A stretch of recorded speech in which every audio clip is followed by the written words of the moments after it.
Hold your horses, Mr. Trump. The tariffs you're throwing around are not legal. Well, recently a U.S. federal court scolded President Trump and his administration for all the tariff stuff, from the Liberation Day announcement to the 50% tariffs on the European Union. A special U.S. court rejected all the tariffs imposed by Donald Trump, and a lot of drama happened. So let's discuss in simple words what happened and why this legal showdown is very interesting. Well, in the first week of April, as you recall, President Trump imposed his retaliatory tariffs all over the world, which he called Liberation Day. Except for Russia and North Korea, these tariffs were slapped on every country, even an island where only penguins live, because apparently they were killing fish and aquatic animals, which is a huge disadvantage for U.S. fishermen. Just kidding. So, tariffs were imposed, and we also saw the effects. Global stock markets crashed. Every U.S. stock at that time turned red, like a Mustang falling from a cliff. Protests happened regarding 401k investments, and a lot of things unfolded.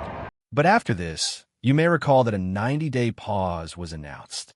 For 90 days, the tariffs President Trump imposed on countries like the UK, Germany, India, China, and many more were put on hold. But still, a minimum of 10% tariff remained. Any goods entering the U.S. would be subjected to at least a 10% tariff. This was the decision that President Trump made.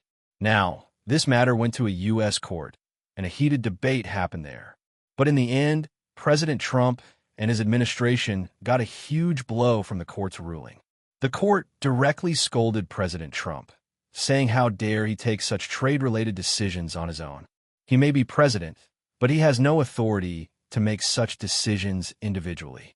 This is a direct abuse of IEEPA, which is the International Emergency Economic Powers Act.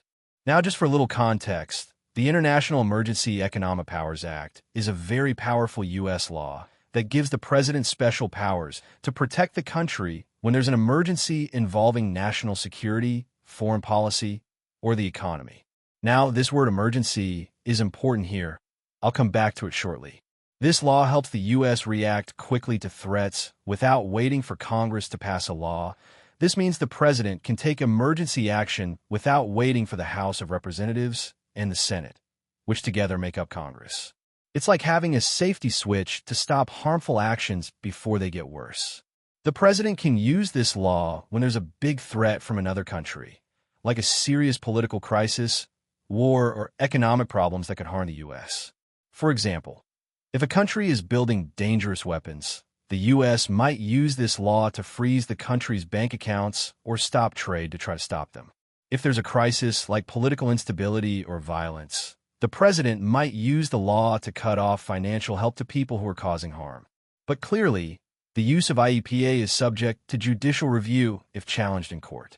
And on the basis of this economic problem, like the trade deficit and national debt, President Trump imposed his retaliatory tariffs on various countries. But several U.S. businesses, which heavily depend on imports, Democrat-led states, and legal groups challenge President Trump's decision to impose tariffs on certain goods because they believe he overstepped his authority. The basic idea behind their argument was the Constitution gives Congress, not the president, the power to make big decisions about trade and international law. By using emergency powers to impose tariffs, the president was bypassing Congress and making decisions on his own. These groups argued that such important decisions about trade should not be left to just one person, the president, but should involve Congress, which represents the people. They were essentially saying major changes like this should be debated and decided by Congress, not just by the president. And as this matter went to federal court, their ruling declared the tariffs illegal and an overstep of presidential powers. The court ruled that the president did not have the power to unilaterally change U.S. trade policy under the IEEPA. The court emphasized that the U.S. Constitution grants Congress, not the president, the power to regulate international trade. But the ruling did not affect Trump's tariffs on cars, steel, and aluminum, which were implemented under another law. Now, the court that gave this decision is also a special type of court, not the Supreme Court or any other typical court. There is a specialized court in the U.S. called the U.S. Court of International Trade, CIT, which hears cases exclusively related to international trade and customs law. This court plays a critical role in determining whether U.S. trade policies and regulations comply with American laws, particularly constitutional guidelines.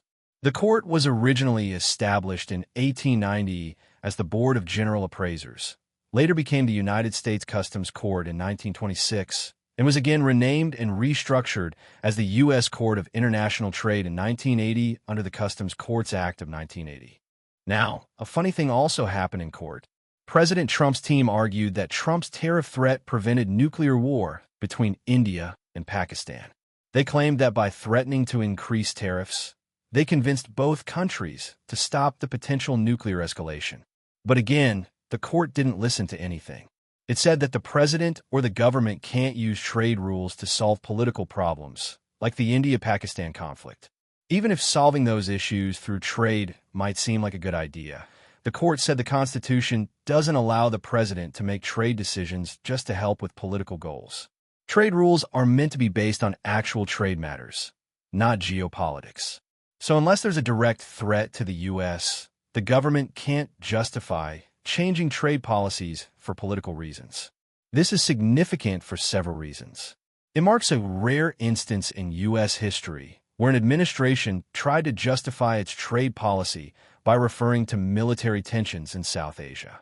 The court rejected this, noting that the president should not have the power to unilaterally change global trade laws based on such geopolitical issues.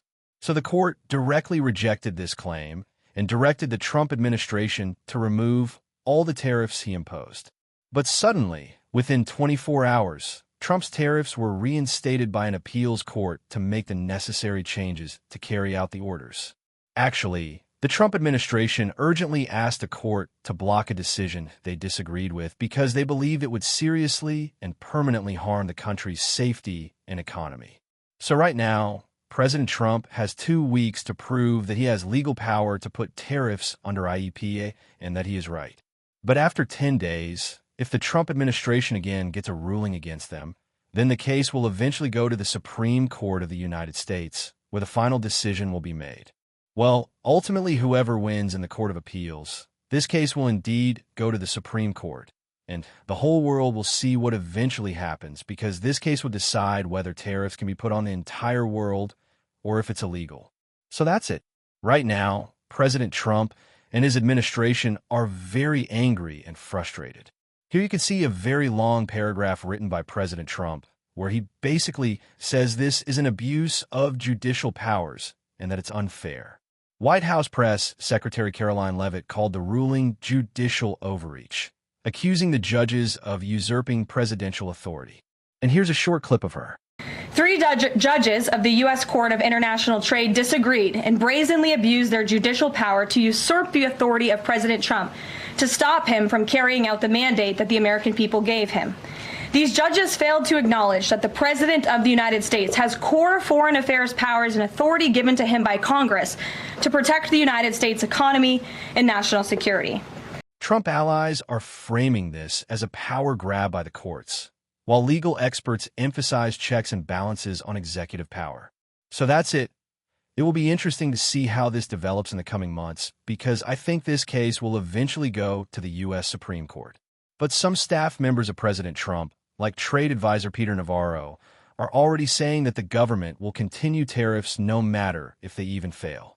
Politically, this is a major setback for President Trump, especially with his 2024 campaign slogan of America First. If this ruling stands, it undermines his key policy stance on tariffs. So what do you think about the court's ruling? Do you believe the president should have more control over trade policy? Or is this a win for Congress and the Constitution? Thanks for watching. Hope you all have a wonderful day.